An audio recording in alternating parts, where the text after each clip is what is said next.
السلام علیکم ورحمۃ اللہ وبرکاتہ۔ ناظرین دوستو، شادی کے لیے استخارہ کا طریقہ۔ استخارہ کے لیے انسان کا پاک صاف ہونا لازم ہے اور رات سونے سے پہلے 2 رکعت نماز نفل استخارہ کی نیت سے ادا کرے۔ نفل اس طرح ادا کرے کہ پہلے رکعت میں سورہ فاتحہ کے بعد سورہ کافرون یعنی سورت نمبر 109 پڑھے۔ دوسری رکعت میں سورہ فاتحہ کے بعد سورہ اخلاص سورت نمبر 112 پڑھے۔ نفل ادا کرنے کے بعد استخارہ کی دعا عربی میں پڑھے۔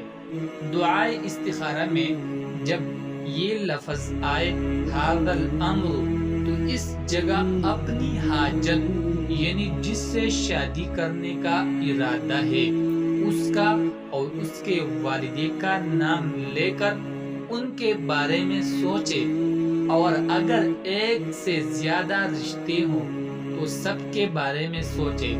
ھذا الامر دعائے استخارہ میں 2 بار آتا ہے، اس لیے 2 دفعہ اپنی حاجت کا سوچے یا نام لے۔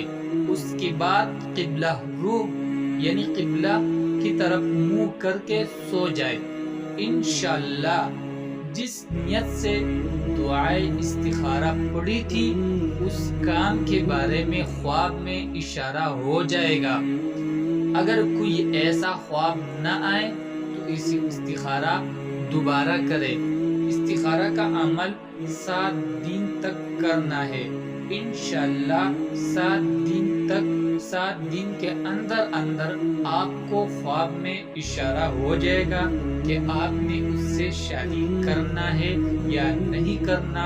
آپ کو 7 دن کے اندر پتہ چل جائے گا۔